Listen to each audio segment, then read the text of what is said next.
Welcome everyone to ANC 34G's regular meeting. This is the second Monday of June, and we meet on the second and the fourth Mondays of each month. I'm Randy Speck. I'm the chair of ANC 34G, and I also represent the single member district that is ANC 34G 03. That's basically the area between Utah and Nevada and Broad Branch. And we'll begin by introducing the other commissioners. Chaz, you want to go next? Sure, thank you. My name is Chaz Cabell. I represent the single member district 3G07, which is roughly bordered by Reno, Nebraska, military, and a little piece of Nevada. John? I'm John Higgins. I'm the commissioner for ANC 3G02. My district basically extends from military on the south to Aberfoyle and Beach on the north, from Oregon on the east to Utah on the west. Connie?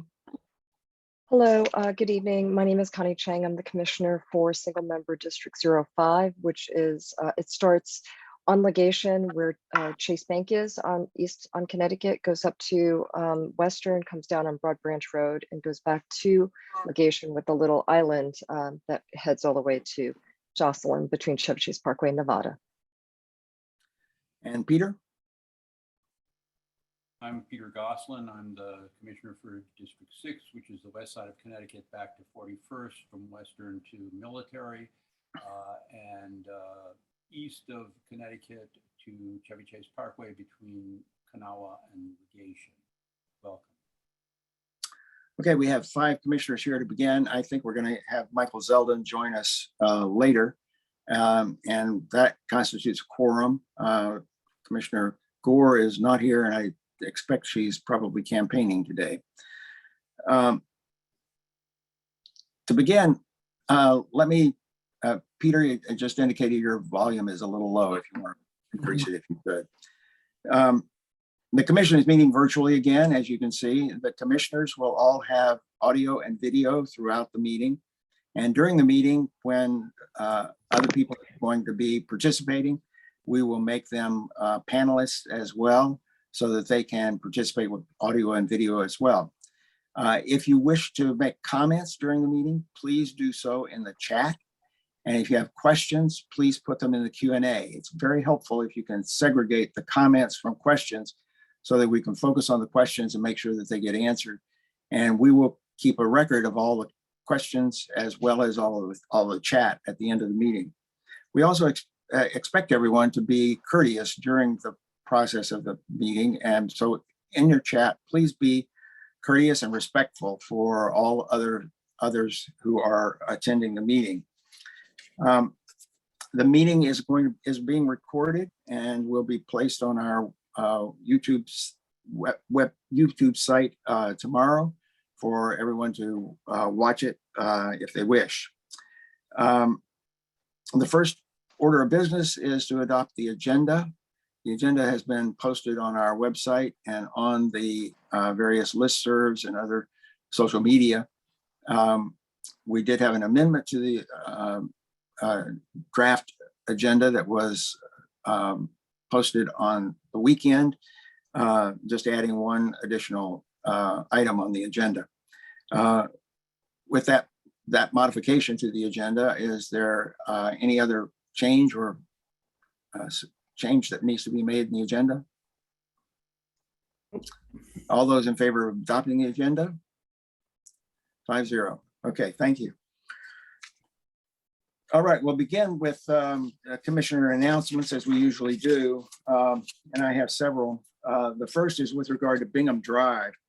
And I was there this morning and again saw that absolutely no work is being done at Bingham Drive, despite the fact that that has been closed now for, I don't know, 4 or 5 years. It was originally torn up by DC Water when they were replacing a sanitary sewer main underneath Bingham Drive, but it hasn't been replaced and restored since then. The DC Water's contractor says that the current holdup is with permitting, and they say that they have to get permits from DDOT, the Commission on Fine Arts, and DCRA. And very surprisingly to me, DDOT at one point held up the process, claiming that a public space permit was required, even though Bingham Drive is entirely within the National Park Service land. There's been a great deal of finger pointing between the agencies about who's responsible for what. And DDOT and the Commission on Fine Arts are now saying that the ball is in DCRA's court. And I've reached out to DCRA to see whether there's a way to cut through the bureaucracy and get these permits issued. DC Water says that once it gets the permit, construction will take 90 to 100 calendar days to complete. We're really hopeful that that can be done over the summer and we don't have to postpone it any further. Just a comment about hybrid meetings, hybrid commission meetings. There have been some people who have asked when the commission will return to in-person meetings. And there's certainly an interest to be able to do that. But ANCs are authorized now to continue holding virtual meetings at least through November 19th, 2022. And because COVID continues to be a public health concern, particularly for those with medical conditions that make them more vulnerable, the commission is not yet ready to hold fully in-person meetings. We would like to have hybrid meetings that would allow those who wish to meet in person while also allowing others to participate virtually. There are three prerequisites, however, to holding hybrid meetings. The first is we must have a venue that has adequate Wi-Fi connections and acoustics to permit virtual meetings. Second, we must have the equipment for hybrid meetings. And third, there must be protocols and procedures for conducting hybrid meetings. With regard to the first requirement, the Chevy Chase Community Center, where the commission has met for decades, does not have suitable Wi-Fi or acoustics. So we'll have to find another location for our meetings. We can't meet at the community center and expect to have hybrid meetings. We've also been working with the Office of Advisory Neighborhood Commissions on obtaining the equipment, the protocols, and the procedures for hybrid meetings. And there now is funding in the FY 2023 budget for these items. But OANC says that they will not be able to assist us until the fall when the money becomes available. And I believe the recently passed Budget Support Act would require OANC to provide a timetable for hybrid meetings no later than July 1st of this year. So hopefully soon they'll at least give us a timetable. But for now, the commission really has no choice but to meet virtually, and we'll continue to do that. The next announcement is with regard to the task force, a newly created or a task force that's going to be created to study senior wellness centers for the feasibility of senior wellness center for wards 2 and 3. At our last meeting, I announced that the council had included $500,000 in funding to study the feasibility of a brick and mortar senior wellness center for wards 2 and 3, which currently do not have wellness centers. The Budget Support Act that was passed by the council on June 7th includes creation of a commission or a task force to oversee this study. I've been unable to get a copy of the Budget Support Act. Apparently there were a lot of amendments on the 7th, and so it's taken them some time to get it out to the public. But the commission, I'm told, will include 13 members, 3 representing the Department of Aging, the Department of Health, and the Department of Parks and Recreation. 4 will be appointed by the chair of the committee overseeing the Department of Aging, and that will be 2 from Ward 2 and 2 from Ward 3. And then 3 will be appointed by each of the council members from Ward 2 and Ward 3. And of those 2 appointments from each ward, 3 appointments from each ward, 2 of them are supposed to be ANC commissioners. And funding for the study will be available beginning on October 1st. And there are lots of issues that will have to be considered by that task force, and hopefully they can move that process ahead. The final announcement I have is with regard to, again, another Carnegie neighborhood lecture.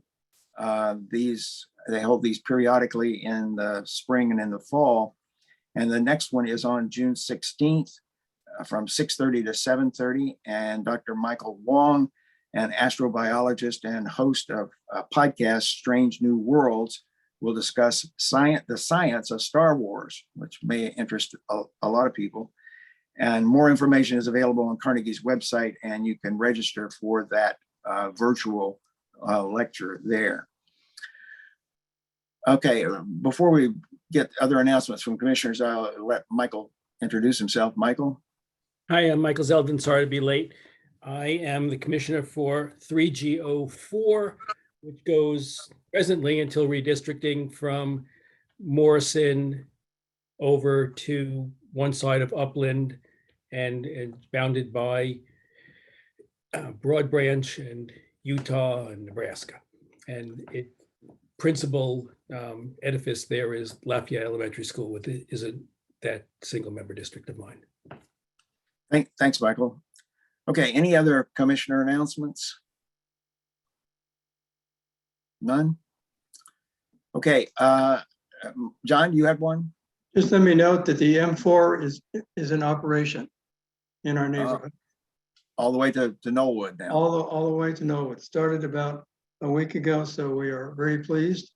And our community here at Knollwood is very grateful that the commission has stood with us through these many months to help get it passed. So our management and our Knollwood Residents Association just wanted me to give you guys a pat on the back and a shout out for all the help. Okay, that's good. Okay, I see Amir is here. I'll change his role to a panelist so that he can make any announcements from the mayor's office.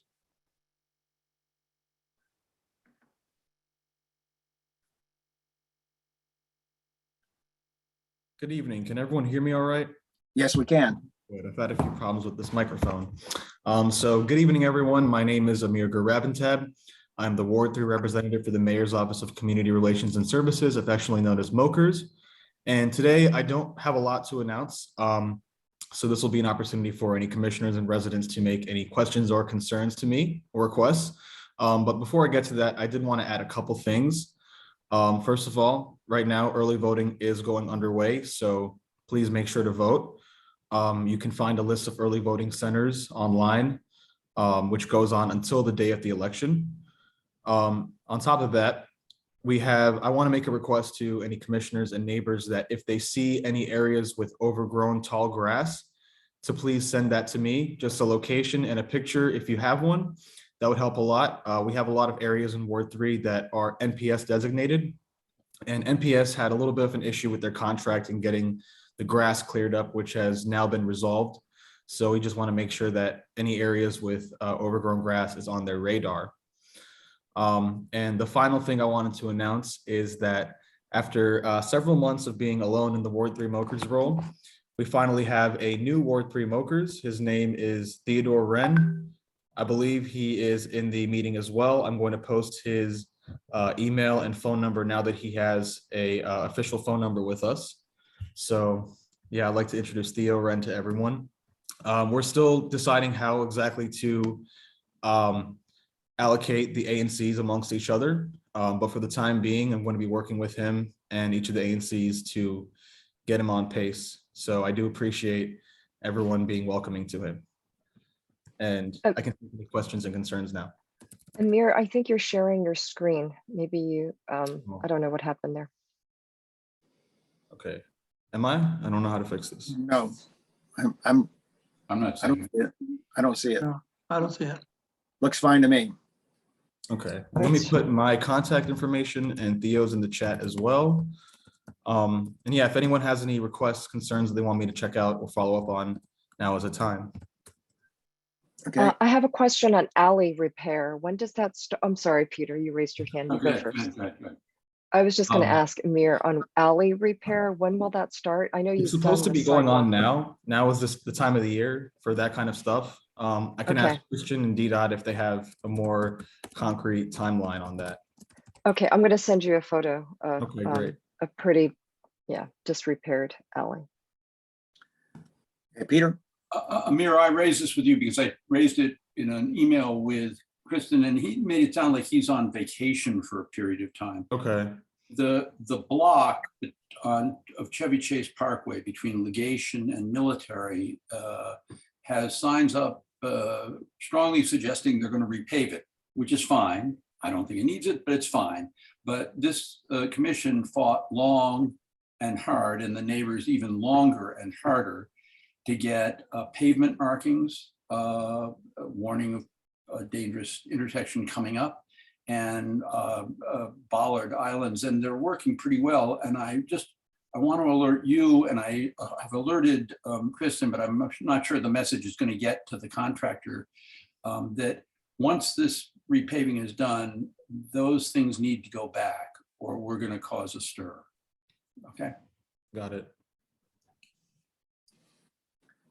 Okay, any other questions for Amir? If any of the, anyone else in the community has an announcement they'd like to make, anyone from Councilmember Che's office or Councilmember Louis George's office, please raise your hand. Don't see anyone raising a hand.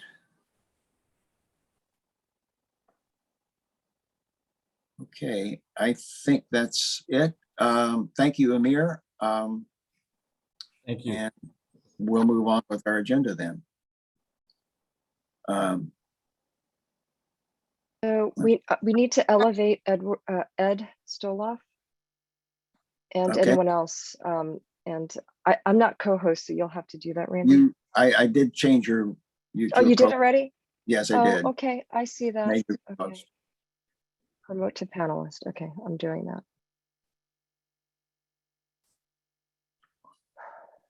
Okay, the next item on the agenda, the first substantive item on the agenda, is DDOT's presentation and discussion on the Connecticut Avenue reversible lanes and multimodal safety project.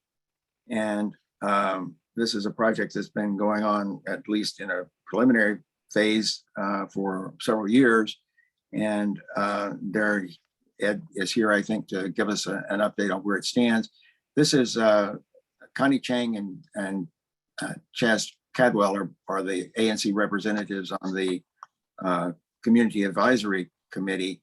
And so I'll turn it over to Connie and Chaz as to how you want to handle this.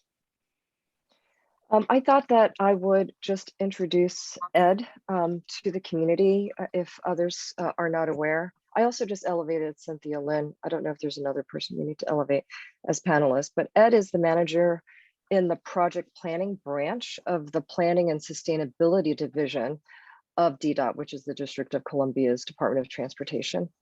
And this particular study began back in, I think it's December 2019.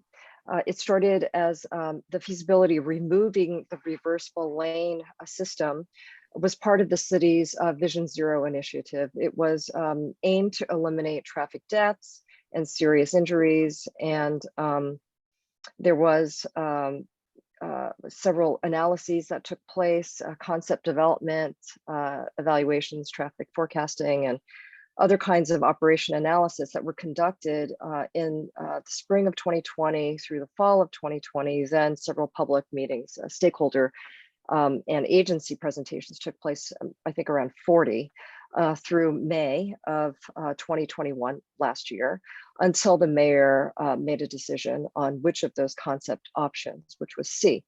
And Ed is here to present to us. He's going to share his screen on what has happened since the mayor made that choice. And I'm very happy to have him here to report to the community what's happening. And Chaz and I, just to be clear, are members of the Community Advisory Committee, which both Randy served on and the former Commissioner from Beluti, who Chaz has taken the place of when Commissioner from Beluti resigned. So both Chaz and I are on this committee. And Ed, is he here? Yes. Can he? Okay, great. You're there, Ed. Ed, you're muted. You could unmute yourself. And okay, so who is Chaz? Chaz is Commissioner Cadwell, who is right there with his headphones on. So Eileen, you should be able to see him. He's a panelist as well.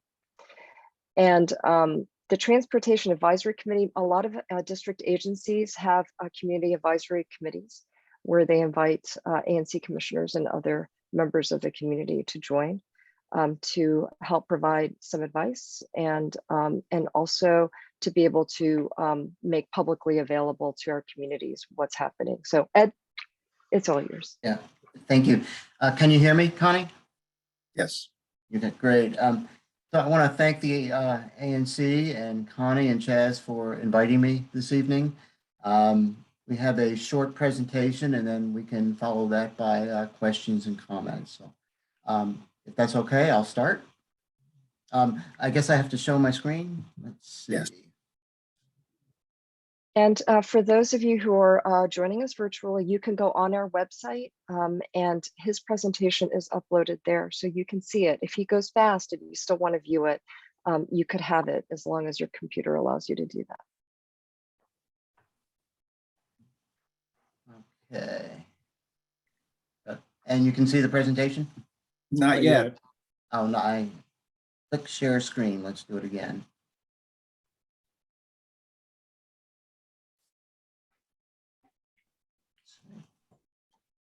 How about now? No. No? Let's try this one.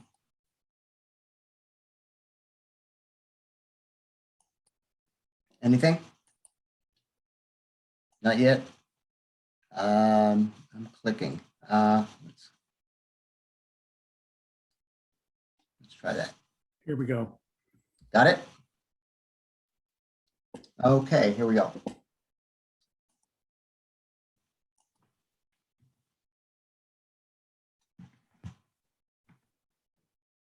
Okay, so a couple objectives for this evening's meeting.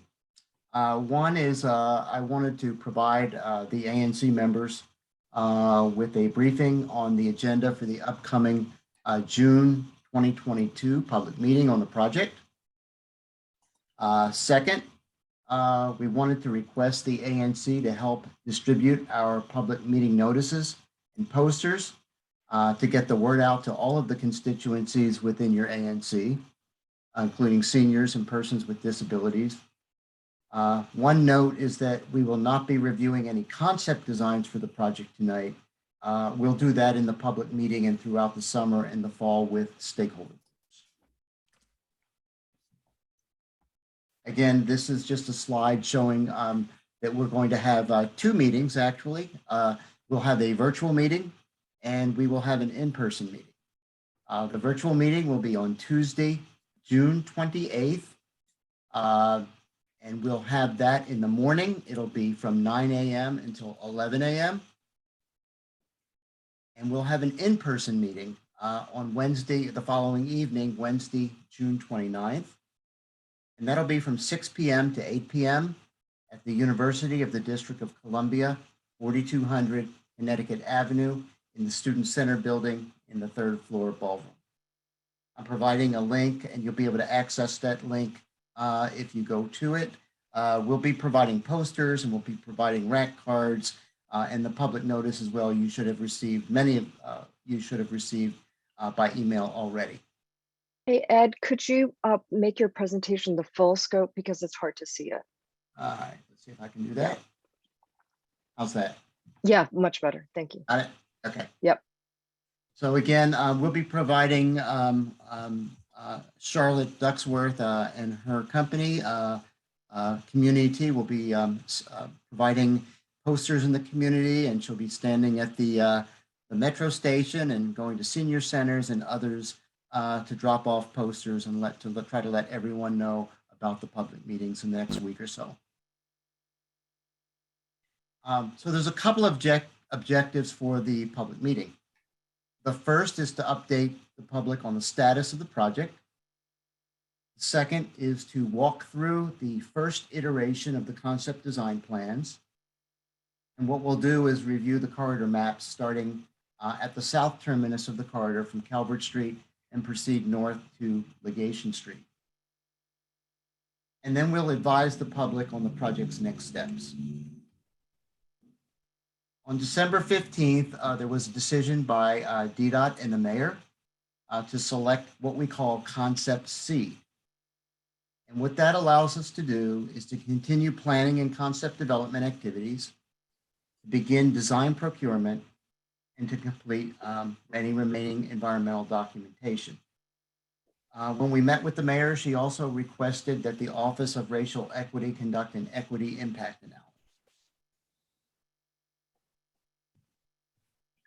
Some of the project elements include removal of the reversible lanes, protected bicycle lanes on the east and west sides of Connecticut Avenue, intersection left and right turn lanes, reduction of the posted speed limit from 30 to 25 miles per hour, pedestrian refuge islands, curb extensions, intersection realignments, looking at taking a holistic review of all the bus stop locations and the potential bus platforms where appropriate, consideration of hawk signals, and no turn on reds.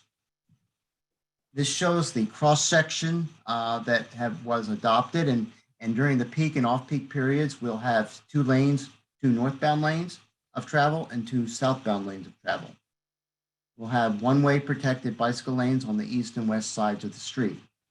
The cross section allows for the design of turn lanes, left turn lanes where appropriate, and parking in certain circumstances. Our work since January 22. We have started and we're almost complete in the removal of the signs and pavement markings for the reversible lanes. The static signs were removed in March. The electronic blackout signs will be removed during the construction phase. And the eradication of the reversible lane pavement markings, it started in April, and it should be completed hopefully by the end of this month. We've developed plans to reduce the speed limit from 30 to 25. We put notice of intents out in March, and the comment period concluded in April. And we hope that the speed limit sign replacement will be complete by the end of the summer. Again, as I said, the Mayor's Office of Racial Equity is conducting a racial equity impact analysis for the project. It's really the first transportation project in the district that will have an REIA. The results are expected later this summer. And basically, it's going to look at elements to minimize inequities, such as parking for persons with disabilities and parking for older persons and others. Other items that we've been doing since January, we've been preparing schedules, identifying funding, working on scopes of work for procurements, developing this first iteration of the concept design plans. We've been meeting with the Project Citizen Advisory Committee and our interagency groups. Some immediate next steps. One is we want to refine the concept plans between this summer and early winter of 2023. We want to take a holistic review, as I said, of the bus stop locations, spacing and types, whether it will be curb or platforms. We told you about a year ago when we had the public meetings that we would do a traffic calming review. And that was requested again at last year's public meeting. We'll review and identify current traffic issues that might lend themselves to traffic calming solutions based on observations of perhaps cut through traffic, speeding, or non-compliance with traffic control devices.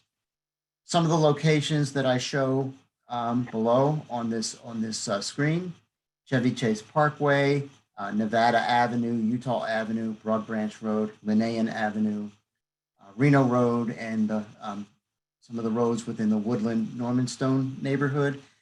They all came up as by the public as areas where they wanted us to look further for traffic, and we will do that.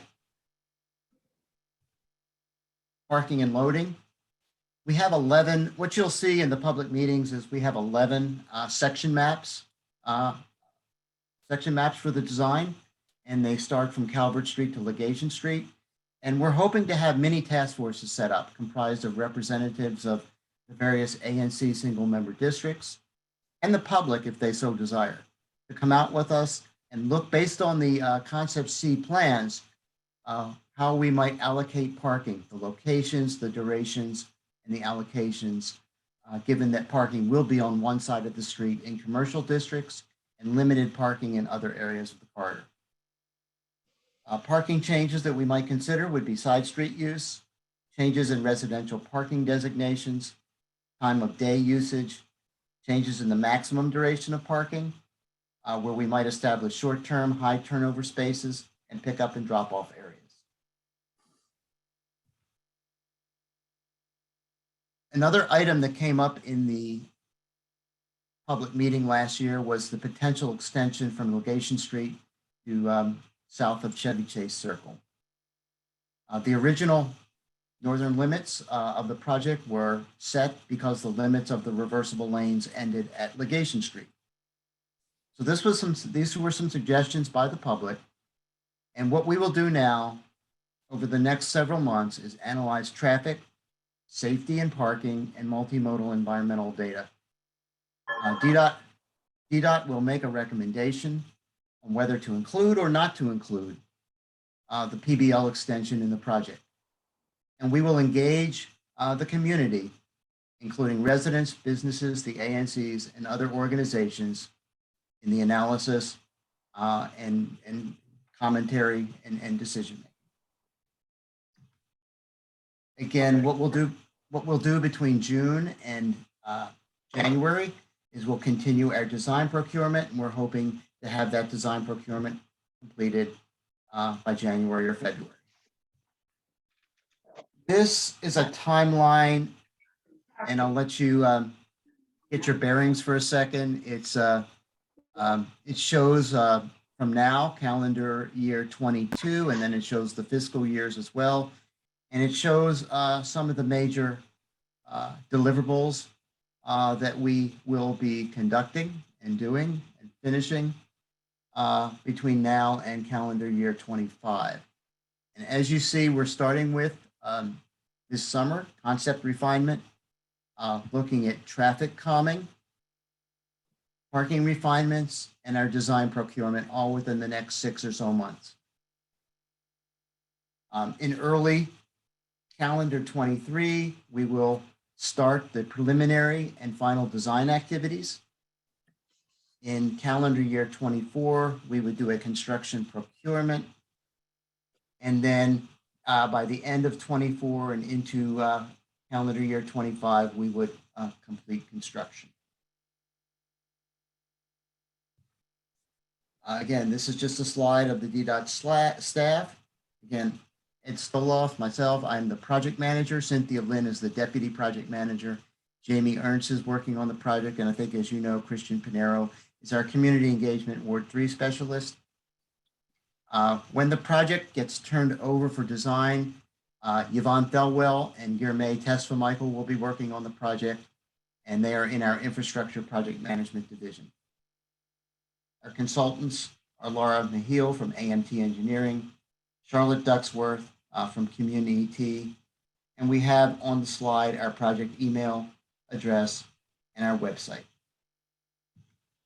Now I'm going to stop here. I think this is the end of my formal presentation, and I'll be happy to answer some questions as they come up. Okay, Ed, could you take down your screen sharing then? Let's see where that is. Stop sharing. How's that? Okay, thank you.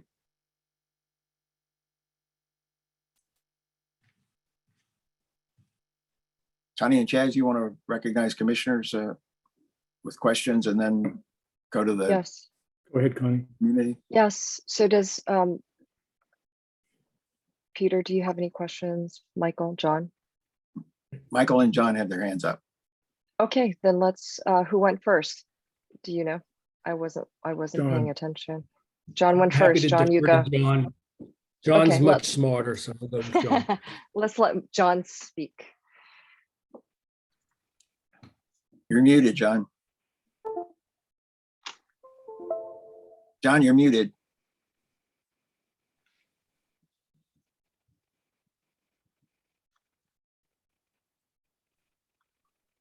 Okay, All right.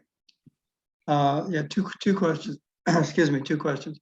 One is related to the bicycle paths on each side, bicycle protection. How robust will the protection mechanism be? Will it be paint? Will it be those thin yellow sticks? Or will it be something more solid than the sticks? We'll determine the exact level of protection during the design phase, but I think it'll be a combination of what you said. We're looking at concrete as well. Okay. And the second question is if the bicycle lanes are going to be on each side, you mentioned parking for disabled and seniors, but what about just parking, period? What the Concept C design allows for is parking in the commercial areas on one side of the street. So that is the premise that we start with, and then we start looking about how we can provide the number of spaces, the locations, the durations, the allocations on each side of the street within the 4 commercial areas within the corridor. We may have limited parking in some of the residential areas. We'll be looking at the circular driveways and seeing which areas do not have driveways, and we'll be looking to see where we might be able to provide limited parking in some of those areas. Thank you. Michael? Hi, John. Thank you, Edward. I have a couple of questions. The first is with respect to the duration of the program. It presently stops at Legation. So the entire commercial district, from the Starbucks on Livingston all the way up to the Circle, on neither side of the street, will there be any bike lanes? Is that still correct? Well, there's bike lanes for the entire 2.7-mile corridor from Calvert Street to Legation Street. Right. That's your first question. Right. Well, yes. So related to that, well, one is, and I know a lot of people have been concerned about how will I shop, et cetera, in the commercial district, but right now it doesn't contemplate even being in the commercial district. But from a bicyclist standpoint, I'm wondering what your thinking is about having that stretch of road be unprotected, because it is in that stretch of road that bicyclists will want to be able to use their bicycles to shop or to get to the protected lanes. I mean, it seems a little bit odd to have that one stretch excluded from a bicycle safety standpoint. And I can tell you, having been hit by cars on my bicycle, hospitalized, one accident, broke 8 ribs, spent 4 days in the hospital in a semi-commercial area. I'm just sort of surprised that there is no contemplation of doing anything to protect bicyclists in the commercial district where you see much of the bicycle traffic with kids. Michael, which segment of Connecticut Avenue are you speaking about? North of Legation. He said, As I said, that was not contemplated in the very beginning of the project. The project really initially was conceptualized about the reversible lanes. We then looked at the multimodal aspect. So the project, when we first started, ended at Legation Street. As I said, the comments from the public meeting asked DDOT to look at the other stretch, and we will do that. Okay, that's what all I'm doing is reiterating Yeah. that, which I get the most calls for, which is, why is that excluded? I know it was excluded because it was only a reversible lane study, but I'm trying to emphasize on behalf of many of the constituents with young kids who like to go to not politics and prose, the Child's Play. display sort of stores, and they have no safe way of getting there. Right. Second, so if you could please make sure that you guys revisit that would be great. The second thing is on traffic. In our resolution, we said we support concept C, but we have reservations. And one of the reservations we have is about cut through traffic. So you've identified some of the bigger streets, although you excluded Nebraska, I think, in that, as I looked at your list quickly. But more than that, though, we have a concern about cut through traffic where cars will just zigzag through the community. And our resolution asks that consideration be given to things that are like no left turn during rush hour, all that, to keep cars on Connecticut Avenue to the maximum extent possible. And we know that in order to do that, you need to get that done ahead of time so that it doesn't get baked into the Waze Google Map sort of systems. Because once it's in Waze as a means of getting around traffic on Connecticut Avenue, you cannot get it out. And so one of the things that I urge you to consider is getting that stuff, getting a head start on that stuff long before your 2024, 2025 construction period.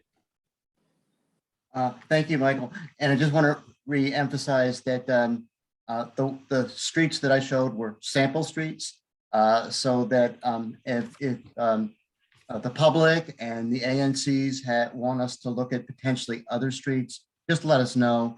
And we will have a consultant coming on board, kind of looking at those issues, the cut through issues and others. So that's the one thing, study. And the other thing, once they determine if there's possible solutions, we'll look at trying to do those ahead of time, as you said. Okay, thank you very much. Who was next, Peter or Chaz? I think I am. Okay, Chaz, you go. Ed, thank you for going over so much material so quickly. Given the time period for the overall project and the above ligation streets not yet included, two questions. One, when's the decision going to be made whether to include it, and how will you catch up given the extra studies, et cetera? How does this get integrated with the rest of the avenue? Sure. Well, as I said, we're hoping to get funding for that piece of work soon, in the next month or so. Then we'll have a consultant come on board, and I think we're going to try to do that work in the next 6 months between now and January. Might go a little longer. Meanwhile, we will have the procurement for the first phase of the study. This could be a phase 2. I don't know how it's all going to work yet, but the other piece could be a phase 2. We could end up modifying the consultant's design procurement to include this. But again, we are going to do our due diligence very carefully, looking at traffic and parking, environmental issues, and safety issues to make sure that we show you what the trade-offs are. And you can help us evaluate the trade-offs. And then we will make a recommendation to our leadership, and then that's how the decision will be made. But please be assured that we'll do our due diligence looking at that section, just like we did for the other section. We're not going to just say, yeah, we're going to look at every aspect before we make that decision. A couple of other questions that have come into me from constituents over the course of the last couple of days. And one is Michael's concerned about bike safety.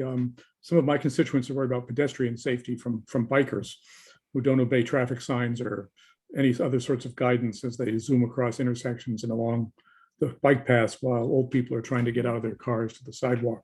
And this is a question that's not just specific to our neighborhood, I'm sure, but are there ways that those issues can get addressed typically? Another question is, how do the bike lanes interact with snow emergency routes or those sorts of issues? And I think there's probably a million questions like that from our neighbors. And so if you answer those, we can move on. Let me just start off with the snow. And that is, we have a program within DDOT that basically clears the bike lanes during snow emergencies. It's in our office. We have the equipment getting done. We're working with the Department of Public Works So we're, making sure that those bike lanes get cleared, during the snow emergencies. Right. And in terms of bikers who don't obey traffic laws, We all have to work together on that one. I Mhm. have to say, this is a city-wide issue that I think we all have to come together and work together, both respecting, bikers respecting the vehicles and the pedestrians, and likewise the vehicles respecting the bikers. So I think this is a citywide issue that we have to address. Well, and Chaz, can I add that having received a ticket for speeding on my bicycle when I was in shape around Haynes Point a number of years ago, the policeman was very insistent on reminding me that we bicyclists have an obligation as motor vehicles essentially to obey all these laws. And so if you run a stop sign or zigzag in and out, you are subject to ticketing. And so one of the things that you can do on behalf of your constituents is work with MPD to enhance ticket enforcement for bicyclists. right? I just, we all have our eyes that we see how things work. So I just think it's a concern as we have this extra, as there's more bike traffic, we're going to have to think about creative ways to deal with this issue, either special enforcement or something. Yeah. Okay, so I'm going to move on to Peter. Thanks, Ed, for being here. I have 3 questions. You mentioned parking in commercial districts on one side. Is that parking going to be somehow placed in one of the 4 lanes remaining on Connecticut Avenue after the protected bike lanes, or in one of the bike lanes? What's the idea there? No, we have 60 feet curb to curb on Connecticut Avenue. And roughly, if you say 4 lanes, travel lanes are 40 feet, then we have the remaining 20 feet for bike lanes, for buffers, for parking, for left turn lanes. And so we'll be looking at those combinations of issues. We'll look at intersection by intersection, road section by road section, and making a decision about where we want to put left turn lanes, where do we want to put parking. And I might add that parking doesn't necessarily need to be on the east side or the east side the whole way. We can shift. And so we'll be looking for the community's help in helping make final recommendations when we get into design on, should it be on the Starbucks side, should it be on the Cleveland Park side. So we'll be looking, we can shift only so much, right? But Yeah. we can make a selection, a choice as to which section the bicycle lanes. Okay, just very quickly. So you have 20 feet to play with. Typically, what is the width of a bike lane? So I'm just trying to understand how much you have to play with. It's a bike lane. Yeah, a bike lane is 4 to 5 feet in this case. Okay. Yeah. Question 2, you used the phrase holistic in reference to looking at bus stops and the way buses work along the avenue. I'm not sure what that word means. The final version of the small area plan for our neighborhood talks about doing something to improve, talks about the bus system, but it says that we should only, or DDOT should only work, and WMATA should only work on improving it if demand increases. When you speak about a holistic look at it, what are you looking at in terms of demand? I just point out that when it came to bike lanes, you have a very optimistic view of what post construction bike use will be. Will there be a similarly optimistic view about what bus use could be if you had not better buses? We have lovely buses. They just can't get where they're supposed to go on time. So better bus performance. When I say holistic, I mean, we're going to look at every bus stop. And we have, 50 bus stops or so right, along the corridor.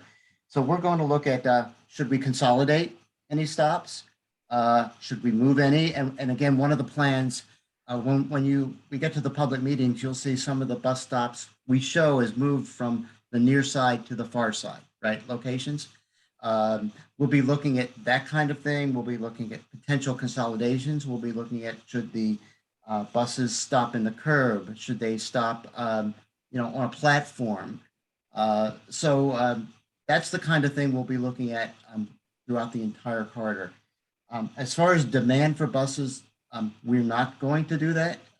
WMATA doesn't look at buses like we look at traffic, like 20 years out or 40 years out. They kind of look at in a near term, the near term demand. And as you know, a lot of the bus ridership since COVID has been up and down.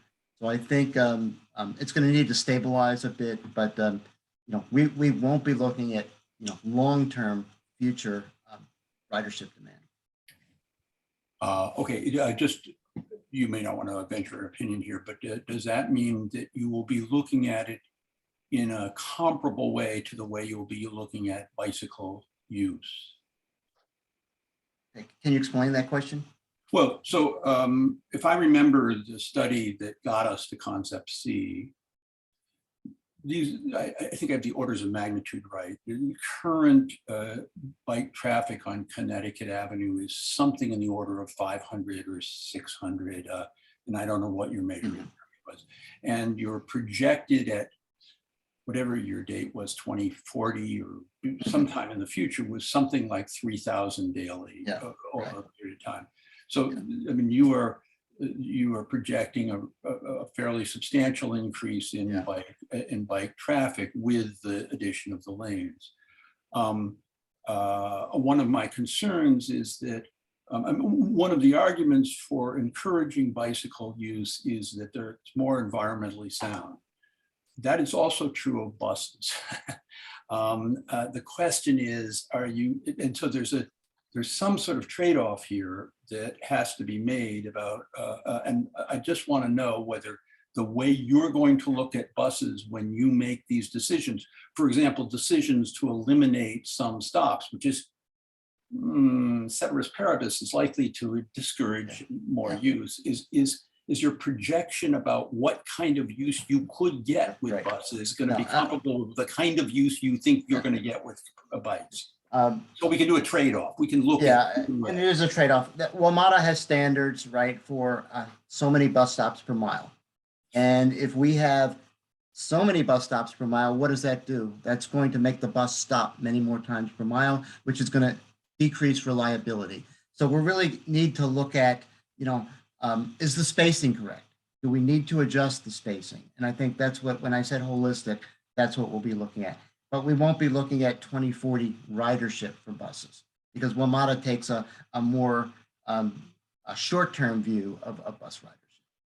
So just to my fellow commissioners, I point out we're going to have a hard time figuring out that trade-off because we're not going to get figures that allow us to trade off. One more question and I'll leave you in peace.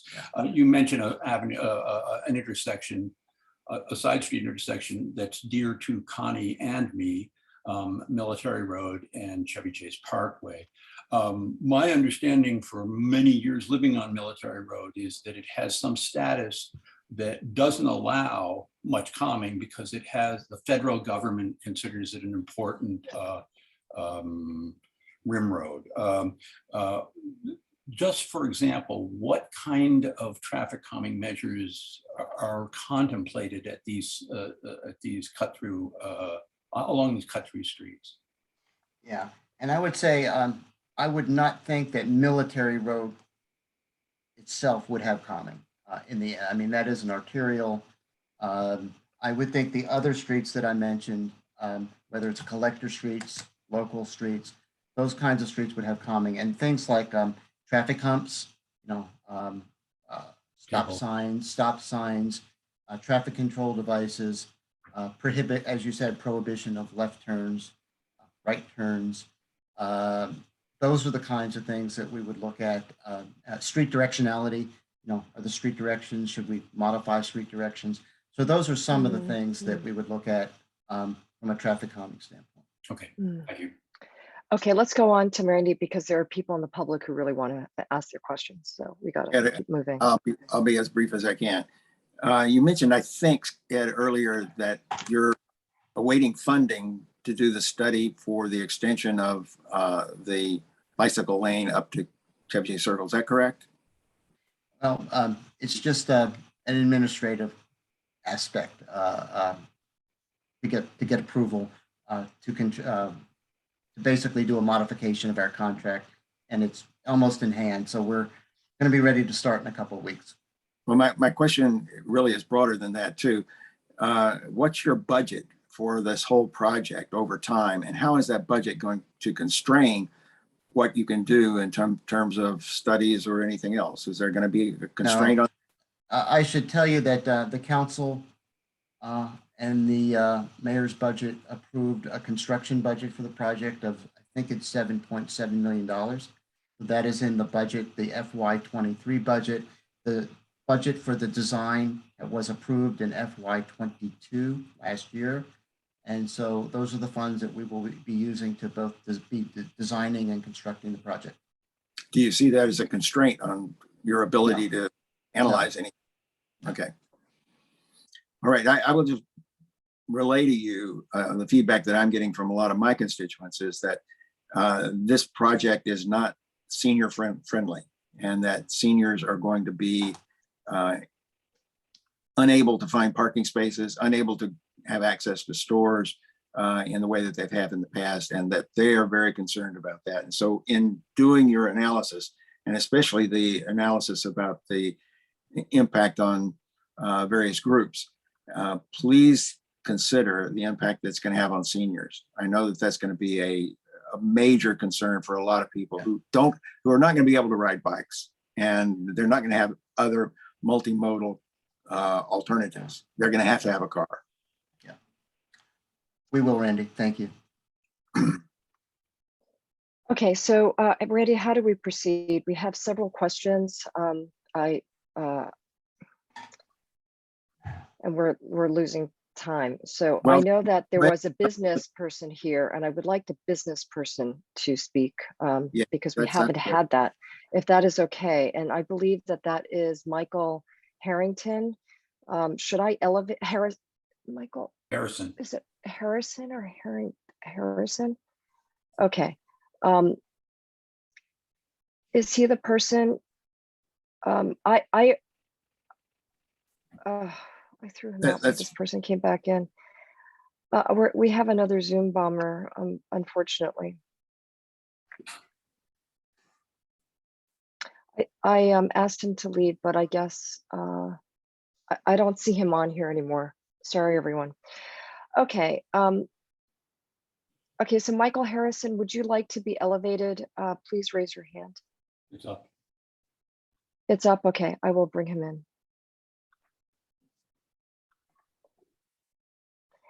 I'll also bring Thomas Neuringer in just for sake of time, if that's okay, since he has his hand raised. Okay, Michael, are you here now? Yes, I am. Thank you. Okay, excellent. Could you turn on? Okay. Yeah. Hey, how are you guys? I'm over here representing my dad at the Parthenon restaurant. We also have the Chevy Chase Lounge, and Mom Lucia's over here on the 5500 block.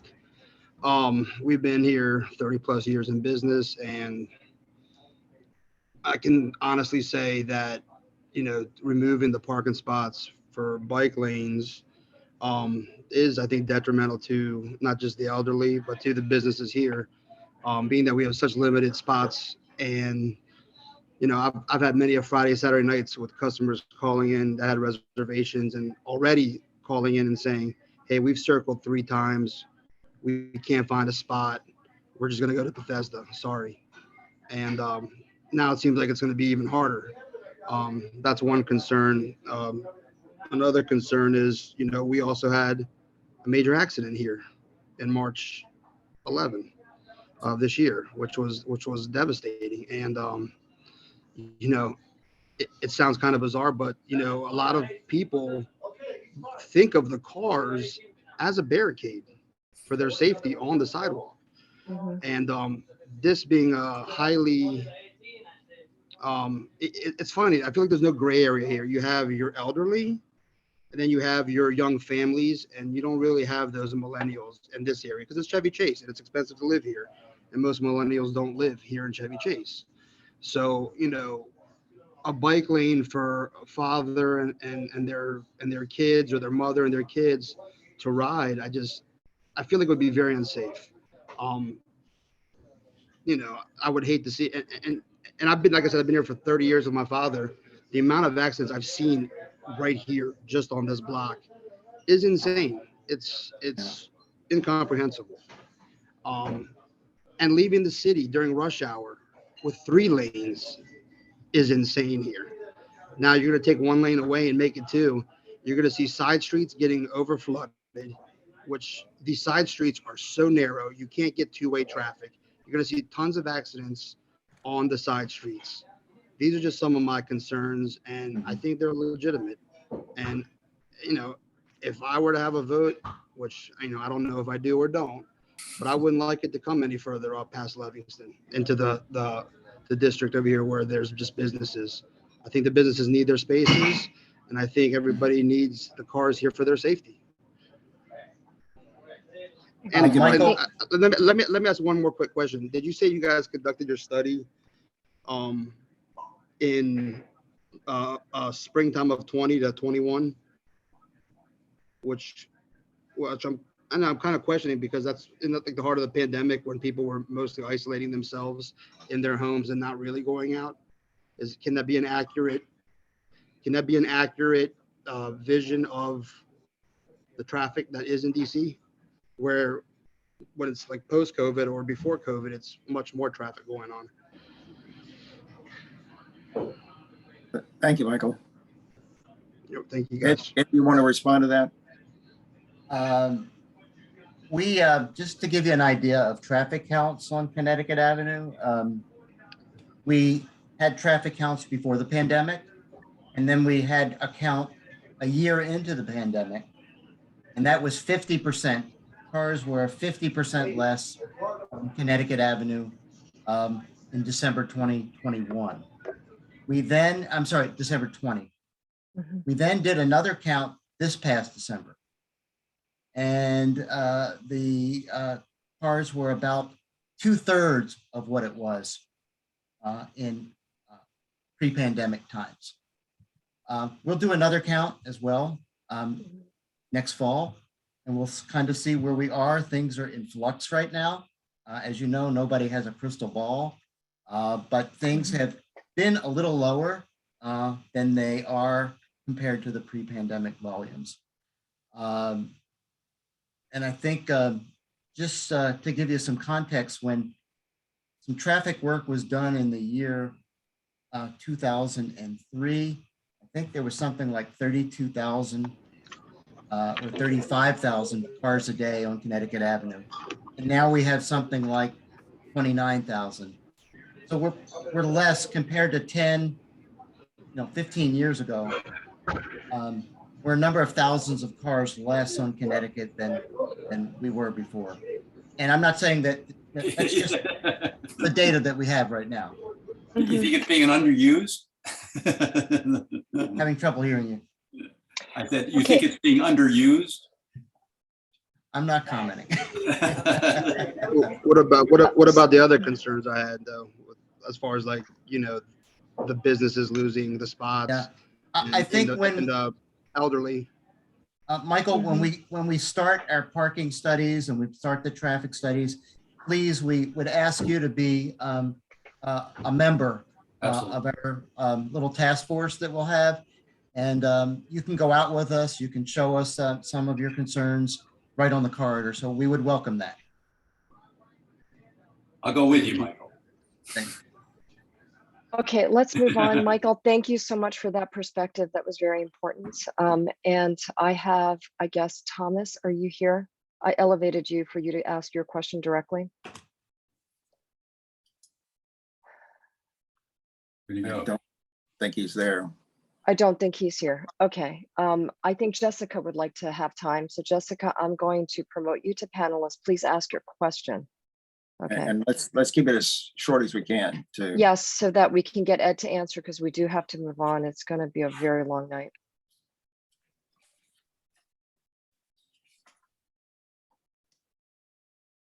Okay, can you hear me now, Connie?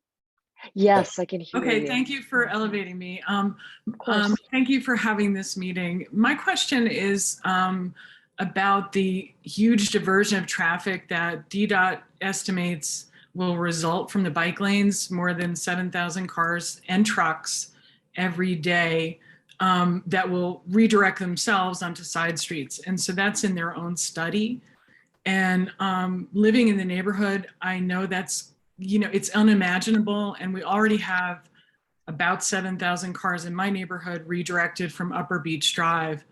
And I guess I don't know why the ANC is at all supporting the bike lanes when it's going to create such a safety and traffic nightmare in the neighborhoods. And I know that DDOT makes a point that bike usage will increase, but if we have a couple dozen cyclists now, how many are we going to get to make a dent in 32,000 cars? So, so that's my question. Thank you. So I think that that question is really directed toward the commission. We debated this question back in April of last year. There is a resolution, I believe is it April 21 or 26? That is posted on our website under documentation. It was the 26th. Mhm. And those who voted for it, I think we were really, what we saw was equity, use of the roads for pedestrians, for cars, for cyclists. But it didn't mean that we didn't care about the effects of putting in protected bike lanes. And this is why we have Ed here. And as members of the Community Advisory Committee, we absolutely would like to know what the district is going to do if we have parking issues on the side streets and diversion of traffic. And so we want to make sure that that happens. And this is why Ed is here, because this is all about accountability. If we're putting in a resolution and we're saying to DDOT, we're supportive of Concept C, we would like to make sure that Concept C is implemented with these concerns in mind. And this is why it's important for you to speak up, for others to speak up, for DDOT to understand, and then for DDOT to come back to us telling us how they conducted the study, what they found, what their recommendations are. But really, it was a matter of equity. I appreciate that. I just want to address, there's someone on the chat saying I'm making up my numbers. So I can share the DDOT presentation. Stephen Seelig said that. And this happens when people have any kind of a different opinion, you get attacked personally as a liar or, but I can share the DDOT study that says that number of 7,020 vehicles being diverted. And just to the commission also, I know that Ed Stoloff, that they will show you the variables and the trade-offs, but in their table of trade-offs, when they presented Concept C, they did not include that 7,000 cars as a factor in the rankings. So they didn't even include it as a variable in the scoring. So I would just pay attention to what they're including or not including in the scoring, because it's really skewed the outcome and selection of C. But I'll share that. I'm happy to share that DDOT document with the chat so people can see where I got that number. Okay. Sure. Thank you so much, Okay, thank Jessica. you. And Ed, it's up to you now to respond to that. Sure. I'm just going to make one response, and that is, and we can talk offline about the minutia, the statistics, but if the 7,000 was overall, that was regional diversion, as well as locally diverted traffic. So what we said was about 40 to 50% of the traffic, at least what our models show. And again, models aren't perfect, but what the models show is that a lot of the traffic would divert at the Beltway at 495 before it even got to the localized area. So it would be, 50 to 60% of that number. It would be about 3,500 trips or so that would basically have some diversion on all of the streets within the area. So again, if you can consider, the entire corridor of Connecticut Avenue, it's about 3,500. But I'll be glad to, work with you offline if you'd like, and we can talk about it. Thank you. So that's about the number of bikes that'll be on Connecticut Avenue, according to your stats from that study. Is that right? We said long-term about 3,000 bicycles. That's correct. Yeah. Up from 15? Okay. Kind of a trade-off. That's very optimistic, I would say. Okay. Well, Thank you, though. Okay, Can I thank just you say so one- much. Can I Okay, just sure, say one Michael. thing to Mhm. Jessica? So if you look at our resolution, in paragraph 36 of our resolution supporting concept C, we say specifically, we are concerned about diversion of traffic, and we ask DDOT to take steps, which is what I said earlier, to bake in prohibitions about side street diversion early before the Waze systems start directing cars there in anticipation of concept C, because as I said, once it's baked into Waze, there's no getting out of it. So we're cognizant of this problem, and it was in our resolution, paragraph 36. And so we're not unmindful of what your concern is. But at the same time, we do see data from global data, which indicates when roads are made safe for bicyclists, Amsterdam, for example, people start riding bicycles.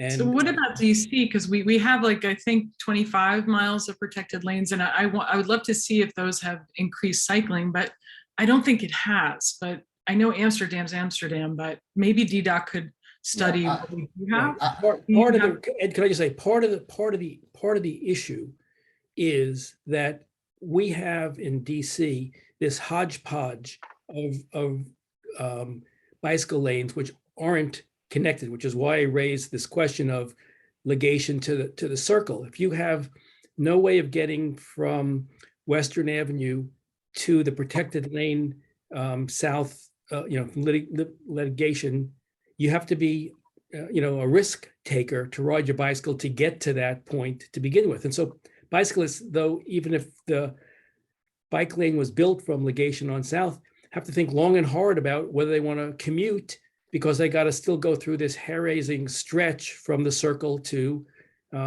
get to ligation. And as I said, as a bicyclist who has been hit multiple times by cars, I'm all with the bicyclists who say, unless these bike lanes continue to connect to one another, their use is going to be limited. Thank you. Okay, And so, can I just ask out of politeness that people stop, Stephen Seelig, stop addressing me personally, keep saying I'm lying. This is what is such a terrible thing about these Zoom meetings is, it's very distressing that this is somebody that the commission relies on so much on their committees and advisory groups. And a resident like me is very civilly asking questions. And that's a problem with Zoom. It discourages all of us from talking. And somebody like Stephen should not be doing things like that. And We shouldn't be singling out anyone. Well, And right, and they shouldn't be What on I- your advisory what boards if they're what that I'm person, What I'm right? asking, what I asked at the beginning of the meeting was that everyone would be civil, and if they can't respect that, we'll simply remove them. See, Well, he keeps going. So I just asked that maybe you Okay, take so- him off your commissions that he's on currently. So- You know, So Fine. Jessica, thank you for all the points you've made. And please just disregard the chat right now. Don't take it personally. Right. Let's move forward because your questions were good. There was consistent another problem. question. Yes, there's another question for Ed and Cynthia. Can you please put the URL for the DDOT diversion study? Because people would like to see it. We got that through just a question in the chat to the host and panelists. If you can do that, I'd appreciate that. And I would like to move on because it is important for us to continue. We have a long agenda. But I would say this, that Chaz, Commissioner Cadwell and I are listening, and we will speak with Ed and try to make sure that what we're hearing from him is what he's saying, and that he's going to do what he aims to do, and we'll try to communicate that out as well. But please, everyone, attend the virtual public meeting coming up, as well as the in-person one, because I think what Ed said, the in-person one, you'll see a lot more. There's more details there. Connie, which is nice. we're going to have long tables, right? It's Yeah. as you say, it's more difficult virtually, but we'll have long tables, at UDC, and like 11 or 12 tables. You all will be able to put stickies on the maps. You'll be able to talk. We'll have a number of DDOT staff there, so you'll be able to talk one-on-one with people. So again, I think this is one of the first in-person meetings that we've had, since the pandemic. So I appreciate everybody coming out if they can. Okay, thank you so much. I'm closing up this conversation. I appreciate Ed for coming because it's late, and Cynthia as well, and others who are here from DDOT. And thanks to the audience also. Let's move on. I hand it over to you, Randy. Okay, and I will. Thank you, Ed. Thank you. Have a great night. Thank Okay. you so much. Okay, take care. The next item on our agenda is also a DDOT presentation and discussion on the project to improve pedestrian safety as well as to incorporate green infrastructure retrofits at Utah and 32nd Street and Tennyson and 32nd Street. And we have several other presenters this time as well. And if you could raise your hand, Doug Bob, Jolie Bugard, and Brad Smith, make us easier for us to identify you. And Yeah, they've raised their hand already. I'll promote them. okay.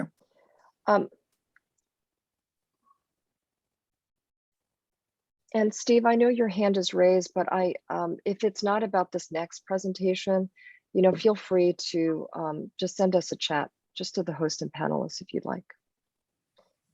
Okay. I think I've elevated everyone. Is that right, Randy, for this next presentation? I think there was Me too. Well, I'm not sure Brad's going to make it tonight. I apologize. Okay. It's his anniversary. Okay, so today, we've, actually, oh, well, okay, then okay. we understand. I All right, released him for the night. This is actually right on the border between Michael and John and Lisa's SMDs. And so I'm going to turn it over to Michael and John to conduct this discussion. Thank you, commissioners, for letting my team and myself join so last minute to tonight's ANC meeting. If I can get permission to share my screen, I will. I will give you permission. Just one second. Thank you. I don't know if I introduced myself. My name is Joelle Burgard from project manager at DDOT on the green infrastructure team. I do have my consultant here, Doug Bob, as you can see, from Mead and Hunt. And I just wanted to spend a few minutes discussing, sorry, my mouse is stuck. Discussing, can you see my screen? Yes. Discussing the right-of-way project, intersection project that is primarily intended to help with traffic calming, help with pedestrian and car and safety, as well as promote a greener environment in the Utah intersection of Tennyson and 32nd Street. I reached out back at the end of 2020 under different commissioners and also the residents in this intersection to provide essentially a fact sheet saying we're looking to reduce these slip lanes for pedestrian safety and to provide a greener habitat, and we're soliciting feedback. And so our funding went away, but our funding is now back, and we're back again to solicit feedback and promote this slip lane to being these two slip lanes, the north and the south, on Utah at this intersection, into being a greener environment and a safer environment for the users of this community. So it's still, we just started. This was kind of taken from an in-house design and pushed a little bit further. Well, could you make your shared screen full screen so we can see it? It's not. Yeah, it's hard to see. Yeah, I mean, since it's a PDF, so I might not be able to. You ought to just be. I can just zoom in. If you go up to window, it should be a presentation mode. Yep. Oh, okay. Well, I think because it is a PDF. I didn't make it. Yeah.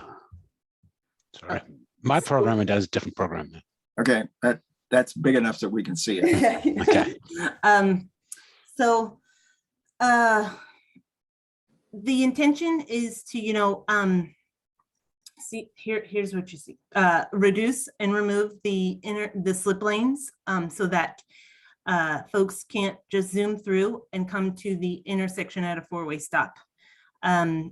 Any hardscape surfaces would be permeable, and the red that you see would just be plantings, not the the typical. We still call it green infrastructure because we're still creating green spaces, but it will not be any bioretentions or anything like that. It's really just some low level planting and some trees to help with the heat island effect and to expand the green spaces. The one that already exists at Tennyson in Utah, all while making it safer for the pedestrians. It's pretty straightforward. So I guess I just want to say that we will be following up with flyers after tonight's meeting with the impacted community and to solicit feedback. So I really just kind of want to open it up for questions if there's anything right away. And we look forward to our community engagement with the community moving forward.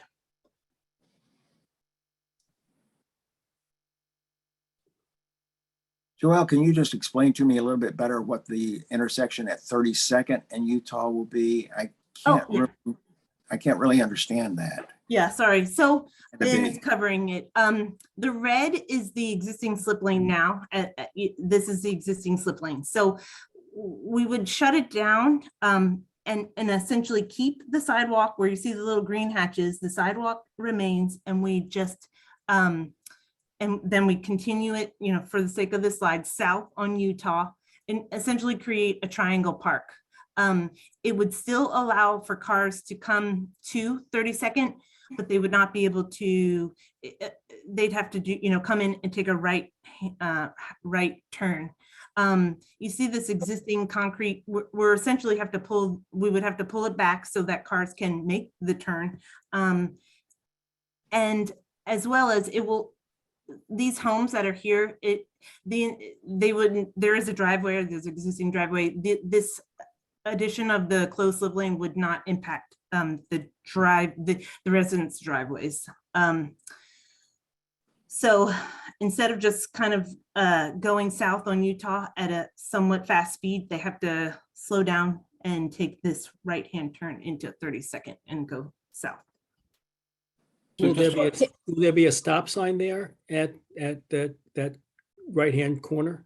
Well, we will do some traffic analysis, but we, if that is information that we receive, we can put it in. Joelle, can you just explain slip lane, please? What does that mean exactly? So it's probably a bigger term on the highway, but it's these two existing roads that are there now, that people can essentially just bypass this intersection at Tennyson in Utah and then Got it. just turn right. Sometimes they don't have stop signs, so people often gather speed in the slip lanes and just merge into traffic. And Okay. I'm hoping to eliminate that. Right, and Connie, on where the Utah and Tennyson meet, then if you use that slip lane, that if you go straight across, I think it takes you like the 31st. Yes. And so what cars do is they run Tennyson. So they make that banked right-hand turn, and then they shoot across Tennyson and with speed go down. I think it's 31st, which is 32nd. which is a downhill street that has no traffic calming measures on it, which it should have. It should have some sort of speed humps on that street, but that's what this would also help. And Well, so there's may I get a little clarity on this? Sure, John, go ahead. Okay, I took the bus there for 45 years. We lived there. We lived just a block and a half away from that spot. So let me just try to make sure I've got this straight. When you're moving southbound from Pinehurst Circle and you cross Tennyson, and then you have that triangle there. That triangle, that's what you're calling a slip lane? Mhm, Okay, and you're gonna shut that off permanently? correct. Okay. And Proposed. what to. about when you're coming down 32nd and you're turning into the little turn there? That's gonna be eliminated as well? Proposed to as well, yes. Okay, so there's gonna be no access to 32nd from that point? And there's gonna be no access from 32nd into Utah either? No. Can No, I, John. You'll be able to make a right, you'll be able to make a right turn onto 32nd from Utah. You just have to actually make a right turn, not a slow, not the a. existing, I'm sorry, the existing island that's there now will be repaved as part of the road. So the intersection there will be reconfigured slightly. So in that one area, that island that's there will actually become the second lane. Will replace the slip lane that we're taking out and making green infrastructure. But Doug, you have to make to John's point, you have to make a hard right instead of this Correct. soft right. And that's the objective in slowing traffic down, that if you have to make that hard right, especially if there's a stop sign before you make that right, then presumably you'll have done Okay, so- a great service. Right. Well, Access will be continued, but it'll be differently configured. Correct. That's correct, yes. What about Jen- on the other side, the slip line on the other side, when you're going north? Are you gonna shut that one down? Yes, Same yeah. Same motivation? Mhm. That's when you're going up Utah towards Pinehurst and you're right at that intersection. The reason there's that slip lane there is that if you try to turn directly onto Tennyson, that's a really hard turn angle wise to go around that. That's Yeah, what they want. That's what they want to make. I mean, that's what, in both cases, that's what they're doing. I mean, they're making it, so you have to slow down. Yeah, I Yeah. mean, so if everyone is stopped at the It's a pretty intersection, awkward turn. Okay, yeah, if Um, you collectively stop, then you have to slow down, acknowledge the people at the intersection, and then take your turn. Take your right turn, in which you would be able to meet, the turning radiuses into going, let's say, eastbound on Tennyson here. Right, and the sight line is pretty good at that intersection. When you're stopped at that intersection there at Tennyson and Utah, as you look left, it's a pretty unencumbered sight line. we I'd will like to be make reviewing. Sorry, go ahead. I'd like to make it just a related point. I have constituents in there. Mhm. Full disclosure, one of those constituents is my son and daughter-in-law and their my two grandchildren. Mhm. In the block between Utah and 31st. Mhm. In Michael's block between Western and Utah, they have 3 speed bumps. But between Utah and Oregon, there are no speed bumps at all. And I was on my walk the other day and I ran. You mean, into- John, excuse me, John, do you mean between Tennyson and Oregon? No, between No. you, on Tennyson, between Utah and Oregon, Right, there's nothing. there's nothing. And they Yeah. need stop signs too. There are some stop signs, but, and Not I was enough. walking, on a walk the other day, I ran into a constituent who was not my family. And he was complaining about the speed in that area as well. So I would like you to consider that, or how do we just do a 311 call on that? How do we go about? dealing Can I with that? follow up with you, Commissioner Higgins, and get those addresses, and then I can pass it along to the teams that handle speed humps? Okay, if you drop your email in the chat or whatever, we can do that. Yeah, I'm happy to pass along speed humps. If it's within, we might be able to, we can't expand the scope tremendously, but I think the best route for that is just to pass on your information. Depending on the feedback that we hear, we might have to modify up and down around, but just want to hear and get input before we expand our scope. Hey, John, my experience getting the speed humps on Tennyson and the 3300 block is the best first step is to put it into the 311 system. It takes 130 days for them to do a traffic safety investigation. So the best thing is to get it started is to put it in there, because that's what Director Lott will tell you is the triggering event for any traffic safety investigation, speed humps, stop signs, etc. It does help close the loop if it is in the 311, but if there is documentation and accompanied documentation on speed humps coming from myself, it helps with the file. I mean, it does, to some degree, it has relevance to your project, just people approaching Utah from that street. Yeah. Do you guys have the any data on the accident rate at these intersections at all? Was an accident that precipitated this look to address it? No, there was no accident that has come to me. I can look and see if there are accidents, but the precipitous was because I am on the DDOT Green Infrastructure team.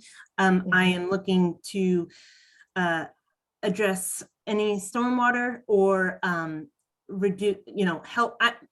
My first look is promoting environment and helping DDOT be a resilient city, agency that promotes a resilient city. And in doing so, if we can reduce unnecessary impervious surfaces, that's my goal. My understanding is that the impetus of this project was actually from a livable community study, and it was actually the original focus of making modifications here was improving the pedestrian safety. Not only is the slip lanes potentially hazardous with the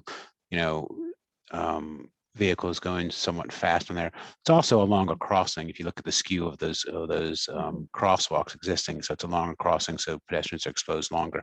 So yeah, it was actually a pedestrian improvement originally that they identified as the ability to, hey, here's the ability to add some enhancements to the project at a relatively cheap cost, and not only improve safety, but also kind of the overall aesthetics and environment itself. So Doug, can I ask one question, which is, Sure. what, and you said it, but I don't think I remember the answer to, when you close off the slip lane, is it going to be plantings, or is it going to be an area where kids can be, or people can? That's sit really on grass or something? What's it going to consist of? at this point, it's up in the air. We know there's existing plantings up on the north one that we're trying to incorporate, and we'll be incorporating. Right. But yeah, I think some of that, and I'm going to defer to Joelle, because it's her project and it's her lead. I think it's probably will come down to probably community preference to a point, if I'm not mistaken, Joelle. Yes. And to Doug's point, we've initially met with some of the community that has enhanced the existing triangle there that's now, and we only want to enhance the northern one, but with the feedback that we receive from the community, the intention is for people to come to the triangle, so but also try and make it green as possible. So what that looks like and what we receive from the residents and the constituents is what we will work our best to implement. Thank you. Randy, I think we have to move on. Okay, that's fine. I will put all my information in the chat, and we hopefully will get out there within the week or two to pass out flyers so that we can have direct communication with the residences that are near this intersection. Okay, thank you, Joelle. Thank you. Thank you so much. Thank you. Thank you.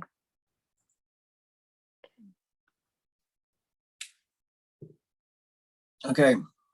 The next item is, just one second, let me take care of housekeeping here. Yeah, I'm going to change. You got that, I Connie? think I did. Yes, I'm changing their roles back to attendees. Okay. But All right. The next item on the agenda is a discussion and possible vote on a resolution to support the Enhancing Reproductive Health Protections Amendment Act of 2022.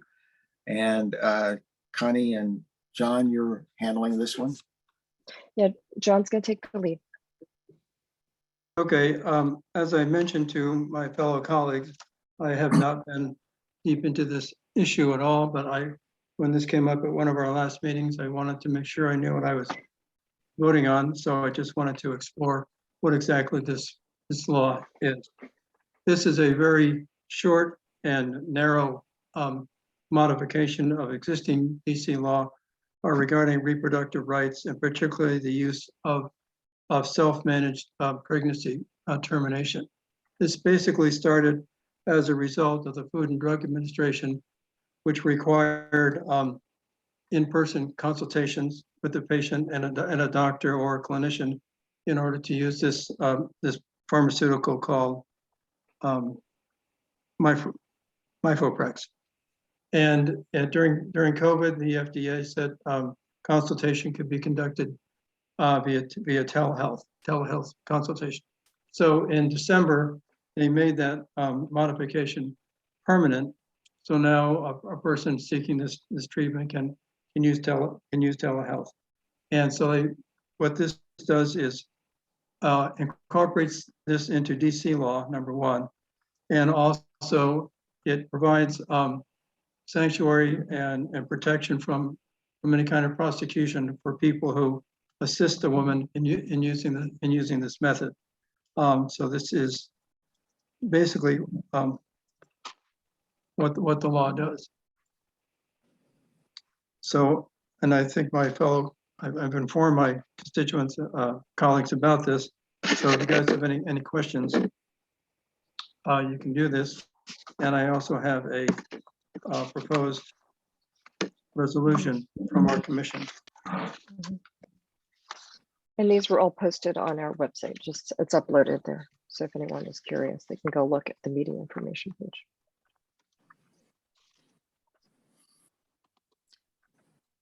Any commissioners have questions about this? Connie, you want to say anything further?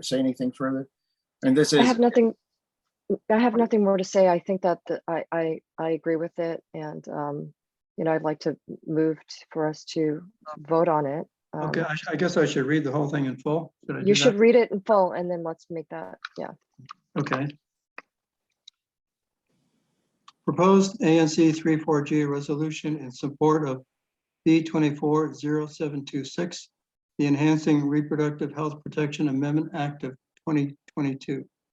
Whereas the District of Columbia has for many years provided the ability for DC residents to avail themselves of reproductive rights procedures, whereas such ability is strongly supported by the residents of the District of Columbia, as evidenced in the positions of a majority of City Council members, whereas quote unquote self-managed methods and telehealth procedures are becoming increasingly used for pregnancy decisions.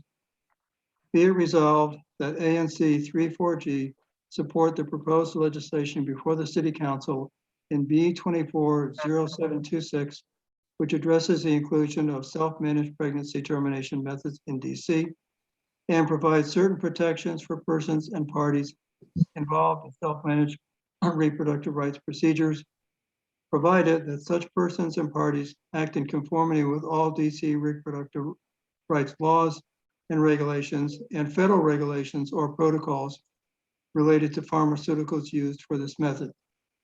Be it further resolved that in light of DC home rule, the DC Medicaid funds be made available for reproductive rights services offered by authorized providers in the District of Columbia, and the DC delegate to the U.S. Congress be encouraged to continue efforts to achieve this goal.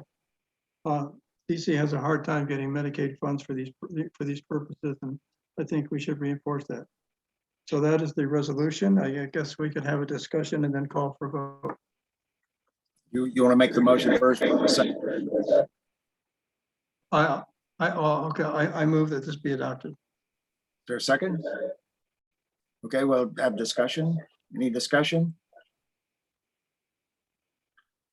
I would just note that this is a narrower resolution than has been passed by some other ANCs that attempted to make this a much broader issue, perhaps anticipating the Supreme Court's decision on a reversal or reversal of Roe.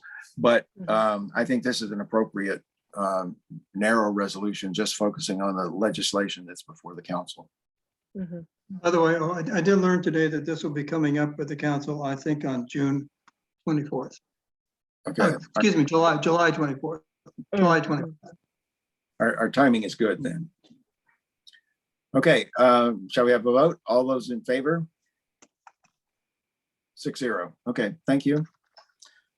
All right, the next item on the agenda is a discussion and possible vote on creation of a standing committee on zoning, design, and development to advise the commission on implementation of the Chevy Chase small area plan. And this is in Commissioner Goslin's purview.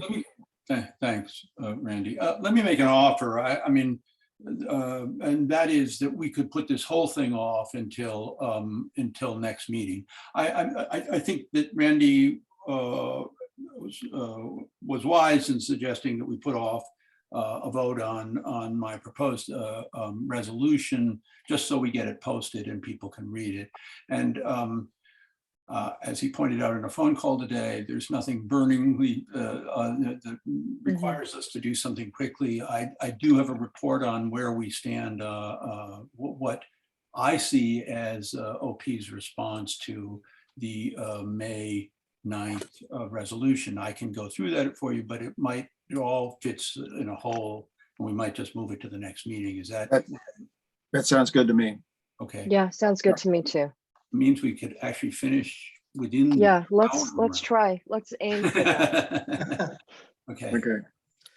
All right, we'll just put all of that off until our next meeting on June 27th then, okay? All right, commission business is all that's left then, and that is, we'll start with the minutes for the May 23rd, 2022 meeting, and Peter has distributed those. I think there are a few additions you want to make, some announcements, basically filling in some blanks. Is that right? Yeah, and I've taken, I mean, I haven't taken, but if Connie, if you could put your edits on top of Randy's and Chaz's and anybody else who wants to make it. But Yeah, I mean, I'll take in those and move them around. I'll move it around tomorrow. Yeah, I was in the middle of putting mine in Chaz's, and then Randy came, and then I got busy. So I will put it on Randy's. Better to pile it up, and then so. Yes. But assuming I take all those, which I will, I move that we approve the minutes for May 23rd. All those in favor? 6-0. Okay. And John, you indicated that there's one Zoom reimbursement check for $222.58. Is there anything else for financial reports? There is. We just got a bill from Verizon for $162.26. So I'd like to have approval on that. Okay. And I did notice that I sent a note to Peter already that OANC is looking into using debit cards. So I've been discussing that with Don Dickerson, and we're going to follow that, and hopefully we'll be able to use that method in the future. And that's pretty much it for me. Oh, I did want to mention, for the record, our current balance in our account is $39,408.77, reflecting 3 recent DC allotments that we got, which totaled $14,158.80. So we are in pretty good shape financially. And you're sending me all this? I'll send it to you. Yep. Okay, good. Okay, with the 2 checks that we have that John mentioned and the Zoom check that I mentioned, all those in favor of approving those checks? 6-0. Okay. For our June 27th meeting, we'll put the standing committee vote on the zoning, design, and development committee on that agenda, as well as an update on the small area plan from Peter. I also have a meeting with Christopher Gelhart, the Deputy Mayor for Public Safety, regarding enhancing public safety at apartment buildings. Peter, is that still on? I think that's going to work out. I will give you an update on that. This is part of this effort that is slowly evolving conversations between MPD District 2, Mary Chay's office and others to try to put together a meeting of apartment building managers and owners about the issue of vetting tenants, applicants for apartments. So yes, I'll please put that on the agenda, and I will All right. confirm it. And I need to add one on the agenda as well, which is we will discuss HCCDC and the CCCA. So Historic Chevy Chase DC is putting an application for a grant. This is something that John, I was approached because the person who's writing it is in my district, but John has also emailed us about it because they've approached him. And I think maybe someone else, I don't know, but I got a call tonight from Ed Hayes, who said that they'll put in that grant application within a day or two to the 3G email box that Randy, you are monitoring, and they'll CC me, but we'll share it with everyone. So we'll discuss it at that meeting and vote at the next one. Okay, and the, as I understood it, Chart was also going to be co-sponsoring that. Is that correct? That grant application? I don't know that, but John said that, so I'm assuming that is the case. And it's all about the Call box. the call boxes, right? I call them phone. Yeah, the call boxes to yeah, to preserve them and make them better and for the neighborhood. So we'll see what their application comes up with. Okay. Randy, I'll be recused from talking about that or voting on it since I'm on the board of HCCDC. Okay. Well, speaking of recusals, Knollwood has applied for a Yeah, I wondered about that. liquor. I will be handling. Randy said he'd take that one, so that's fine. I'll be handling that in his place, but that will also be at next week. Oh, but can we come to consensus now that we're opposing it? Yeah, we got on the M4. It's good enough. We can't have them drunk on the We M4. need to have some champagne to celebrate that. Exactly what I'm worried about. That's the exact worry, John. That's a good point. Okay, and then there's also a request from the Friends of Chevy Chase Circle to have a presentation and discussion on improving pedestrian access to Chevy Chase Circle. That's not going to be until July 11th, I think, because I asked them when would be a good time for them to do that. And Ruth Robbins said that July 11th would work for them. And what I'd like to do is get DDOT and the Maryland equivalent to be at that meeting as well, so we can have the relevant people from the jurisdictions to talk about pedestrian access to the circle. Everybody's been complaining about that for many, many years. They've got an idea, at least, as to how to do that. Yeah. And Okay. I want to say, Randy, in respect to that, when we got those emails asking about it, I forwarded one on to Director Lott at DDOT. He texted me on Sunday to say that he would give me a call and figure out how we can get together and discuss it. So I will let him know the intended meeting in July, and if he could participate personally, that would be helpful to us. Yeah, that would be. I know Derek Vogt has been involved in that. Derek is the engineer, and it would be helpful, I think, to have Derek there too, because he's got a history with reconfiguring the traffic on the circle. And so Derek knows a lot about the circle already, and I think it would be good to have him there. Derek Vogt? Derek Vogt, V-O-G-H-T. GHT. Yeah. GHT. Okay. Anything else? No, I'm so excited. We're going to finish before 9. Okay, so we could stop that. I'm going to save the chat and everything in the Q&A. So, oh my God, I'm so excited.